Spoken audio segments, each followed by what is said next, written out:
নমস্কার বন্ধুরা, সোনালীর কিচেনে সবাইকে স্বাগত। আজকে আপনাদের সাথে শেয়ার করব বোয়াল মাছের একটা রেসিপি। আমাদের বাড়িতে বোয়াল মাছ আসলে বেশিরভাগই এই রান্নাটা করা হয়ে থাকে। কিভাবে রান্না করি সেটাই আজ আপনাদের সাথে শেয়ার করব। আসুন দেখে নেওয়া যাক। এখানে ৪টে বোয়াল মাছের টুকরো নিয়ে নিয়েছি। মাছের টুকরোগুলোকে ভালো করে ধুয়ে নিয়েছি যতক্ষণ না পরিষ্কার জল বের হয়। তারপর এতে সামান্য লবণ, সামান্য হলুদ গুঁড়ো আর ১ চামচ কাঁচা সর্ষের তেল মাখিয়ে নেব। কাঁচা সর্ষের তেলটা মাখিয়ে নিলে বোয়াল মাছ ভাজার সময় যে তেল ছিটকায় সেটা কিন্তু ছিটকাবে না। ভালো করে লবণ হলুদ মাখিয়ে নেওয়ার পর আমরা মাছটাকে ঢেকে রেখে দেবো ১০ মিনিটের মতো। এতে মাছের গায়ের মধ্যে ভালোভাবে লবণটা ঢুকে যাবে। এখন একটা মিক্সিং জারের মধ্যে একটা বড় সাইজের টমেটো নিয়ে নিলাম টুকরো করে। সাথে ঝালের জন্য কটা কাঁচা লঙ্কা নিলাম আর কয়েকটা ধনেপাতার ডাঁটি নিয়ে নিলাম। এটার একটা আমরা মিহি পেস্ট বানিয়ে নেব। এবার চলে এলাম মূল রান্নায়। কড়াই ভালো করে গরম হলে দিয়ে দিলাম ২ টেবিল চামচ সর্ষের তেল। এবার তেলটা ভালো করে গরম হলে সামান্য একটু লবণ দিয়ে ভালো করে কড়াইয়ের চারদিকে একটু ছড়িয়ে নেব। তারপর গ্যাসের ফ্লেমটিকে মিডিয়ামে রেখে মাছগুলোকে আমরা ভেজে নেব। বোয়াল মাছ ভাজার সময় খুব বেশি তেল দিয়ে ভাজবেন না। যেকোনো আঁশবিহীন মাছ ভাজার সময় তেলের পরিমাণটা কম রাখবেন। এতে মাছগুলো ভাজার সময় তেল ছিটকাবেও না একদম। আর মাছ ভাজার সময় কড়াইটা ভালো করে গরম করে নিয়ে গ্যাসের ফ্লেমটিকে মিডিয়ামে রেখে ভাজবেন। এতে মাছগুলো খুব সুন্দরভাবে ভাজা হয়ে যাবে। বোয়াল মাছ খুব কড়া করে কিন্তু আমরা ভাজবো না। একটা পাশ হালকা করে ভাজা হলেই অপর পাশটা উল্টে দেবো। তারপর দুপাশ হালকা করে ভেজে এগুলোকে একটি পাত্রে আমরা তুলে নেব। খুব কড়া করে বোয়াল মাছ ভাজলে কিন্তু মাছের যে টেস্টটা সেটা অনেকটাই কিন্তু নষ্ট হয়ে যায়। সেকেন্ড ব্যাচের মাছগুলোকেও ঠিক আমরা একইভাবে ভেজে নেব।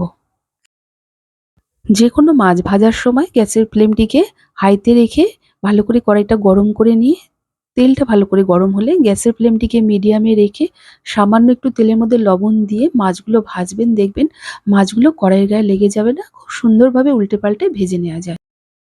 মাছ ভাজার পর কড়াইয়ে যে পরিমাণ তেল ছিল তাতে আরও ৩ টেবিল চামচ সর্ষের তেল দিয়ে দিলাম। তেলটা ভালো করে গরম হলে হাফ চামচ কালো জিরে আর একটা তেজপাতা ছিঁড়ে দিয়ে দিলাম। ফোড়নটা একটু ভাজা ভাজা হলেই ৩ টেবিল চামচ পেঁয়াজ বাটা দিয়ে দিলাম। পেঁয়াজ বাটাটা দিয়ে তেলের সাথে ভালো করে মিশিয়ে আমরা এটা কিছুক্ষণ রান্না করে নেব।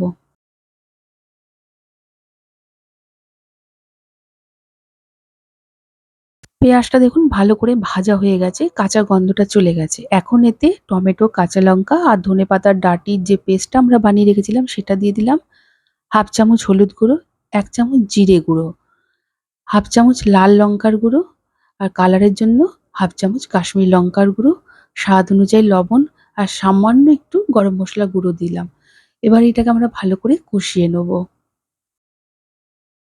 যারা আমার ভিডিও প্রথম দেখছেন সেই নতুন বন্ধুদের কাছে অনুরোধ রইল, আমার রেসিপি যদি ভালো লেগে থাকে প্লিজ আমার চ্যানেলটিকে সাবস্ক্রাইব করে পাশে থাকা বেল আইকনটি অবশ্যই প্রেস করবেন। এতে আমি যাই রেসিপি আপলোড করি না কেন নোটিফিকেশন সবার প্রথম আপনার কাছে গিয়েই পৌঁছাবে। গ্যাসের ফ্লেমটিকে মিডিয়ামে রেখে মশলাটাকে আমাদের ভালো করে কষিয়ে নিতে হবে। যতক্ষণ না মশলা থেকে তেল ছেড়ে আসছে আর মশলার কাঁচা গন্ধটা চলে যায়। দেখুন মশলা থেকে তেল ছেড়ে আসছে আর মশলার কাঁচা গন্ধটাও চলে গেছে। এই স্টেজে আমরা ভেজে রাখা মাছগুলো দিয়ে মশলার সাথে আলতো হাতে একটু আমরা মিশিয়ে নেব। আর যেই পাত্রটার মধ্যে মাছগুলো ছিল তাতে মাছের যে রসটা সেটা ছিল সেটা দিয়ে দিলাম। এবার আলতো হাতে মশলার সাথে আমরা মাছগুলোকে ভালো করে মিশিয়ে নিচ্ছি। তারপর এরকম ১ মিনিটের মতো একটু মাছগুলোকে মশলার সাথে নেড়েচেড়ে নেব আলতো হাতে। তারপর এতে পরিমাণ মতো জল দিয়ে দেবো।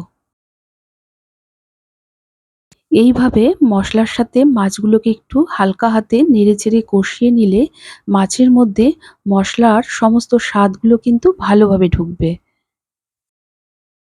বোয়াল মাছগুলো তো আমরা খুব বেশি কড়া করে ভাজিনি, তাই মশলার সাথে এইভাবে একটু নেড়েচেড়ে নিলাম। এবার এতে ১ গ্লাস জল দিয়ে দেবো। জলটা দিয়ে হালকা হাতে একটু আমরা মিশিয়ে নেব। আর জল দেওয়ার পর অবশ্যই একটু চেখে দেখে নিতে হবে লবণের প্রয়োজন আছে কিনা।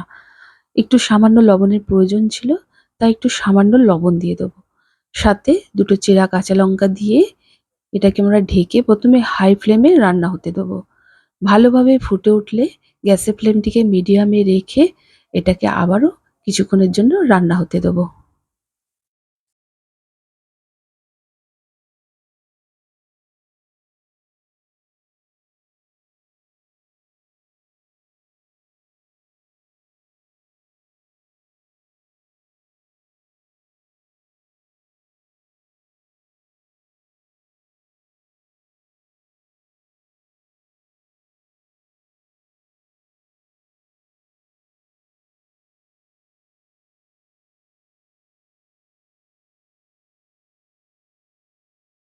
প্রথমে হাই ফ্লেম দিয়ে ফুটিয়ে নেওয়ার পর গ্যাসের ফ্লেমটিকে মিডিয়ামে করে দিয়েছিলাম।